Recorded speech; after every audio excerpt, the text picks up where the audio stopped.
So here we are going to build the P&L first. Let me click planning. Now this is going to be very quick. We're going to use the duplicate option also in the interest of time. So we can make two models quickly. So I'm going to have my P and L by country. Okay, so let's use the autofill and say create. All right, great. So now let's get the P&L ready. So we have a dedicated structure we spoke about. Let's build the P&L. We're gonna get, okay, let's get the time dimension first. All right, we don't need day scale. Now let us get country, and then let's go to dim 11, which is my chart of accounts master table. We get F1, which is basically my report category, F2, report subcategory. Then comes head of all the chart of accounts, and then comes my chart of account and name combination.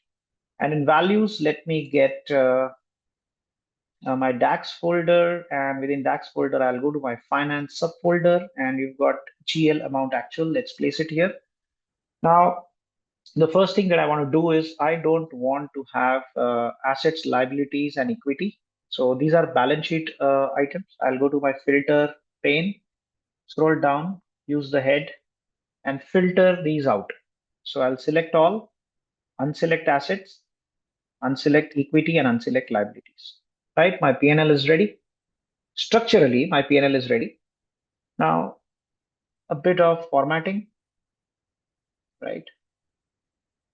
Okay, good. I'll get the grand total also. This looks nice. Now, the most important thing is we want to use the weights of revenue actual of products, right? So definitely revenue actual will again be a reference measure here, though it will appear to be displayed as the same value for all the unrelated dimensions, which is from F1 all the way to GL, except for country, because revenue is by city and city is the child of country.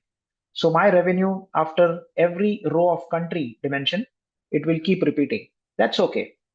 We don't want to use it for reporting. We only want to use it as a reference measure because, as I mentioned, revenue is touching the majority of the dimensions, right? So from here, it is touching country dimension. Now, let me go ahead and sort this descending. This looks good. The top row can be called as total net income, right? This is nice aggregation. This looks good. Now we're going to get in the sales subfolder and get revenue actual, right? We are done here. We can save this and create a duplicate of this, right? Save this. Right. Now I'm going to create a duplicate of this quickly. So all the hierarchies that we have in this specific app, the PNL by country, we are going to keep them and retain them. Just going to add one more hierarchy, which is product. Now that is not related to GL. So that is the biggest complexity. And let's see how we handle that. Okay. Okay, so we have this. Let's rename this to PNL by product. Should be fine. Save this. And we want to have the product dimension. Let's get the product name attribute. Yep. I'm going to save this. So this is the difficulty of unrelated dimension. Let me use a burger icon on the row hierarchy and say collapse all. So what we have is, let's go to United States, and then this is the country. This is the F1, the report category. This is F2, the report subcategory. And then this is head, right? And this is chart of accounts. So in the previous app, we have chart of accounts as the last row hierarchical dimension, but here we've added product. So let's go to purchase. Okay, I'm going to use the gear icon and see all the rows in the page. Slightly scroll down and see there are 15 products, but none of them are showing GL amount actual, right? So what we want to do is we want to take the value example this 18.115 million has to be spread or allocated to all the 15 products using the weights of revenue actual for the products. Now you see for revenue actual, the moment you enter the sixth, I would say the product dimension, it gives you this weight because this is the actual revenue reported for every product. So let's see how this is handled in Cube. Now just visualize the kind of complexity this takes to handle in traditional architecture. I'm going to save this. I'm going to go back to PNL by country. And here I'm going to create a cube measure.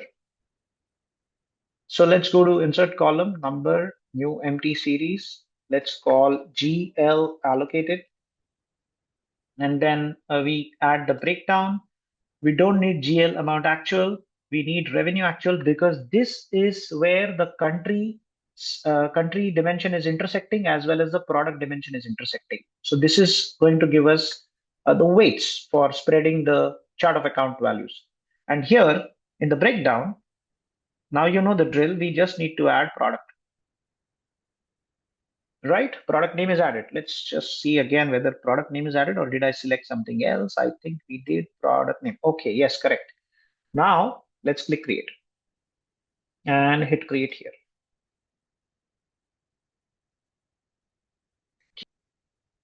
Right, the cube is created.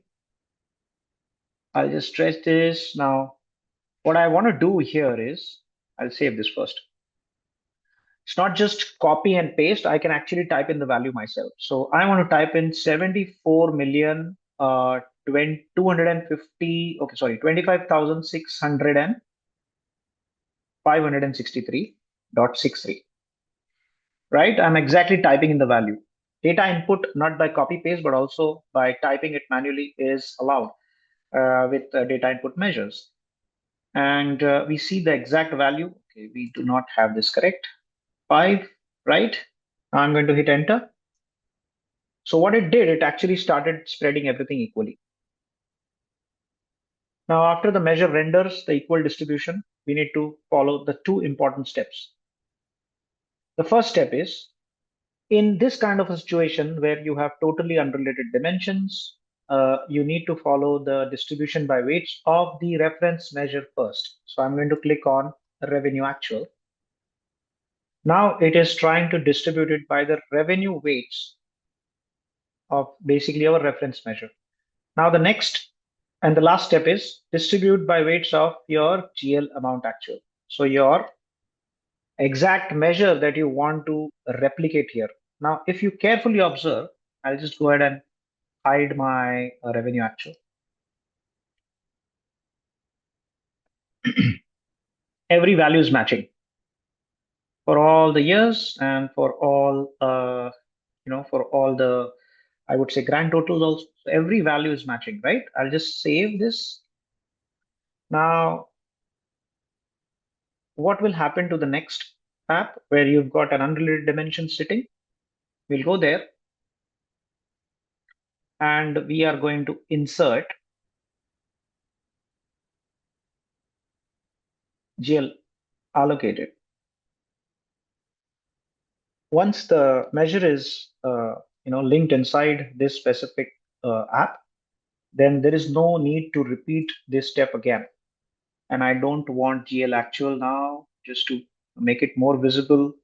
We visually, correct, we need GL amount actual and GL allocated. So we'll just hide this one. All right, so you achieved what you wanted to achieve. You've got the total net income, United States. All right, it's matching. Your operating income is matching. Everything is matching. The moment you enter the next unrelated dimension, which is basically all the 15 products for every specific chart of account, the value is exactly split based on the weights of the revenue made by those products. Did you see this? This is the weights of revenue actual. That's the power of using reference measure and breakdown and auto partition of cube, with this kind of a use case.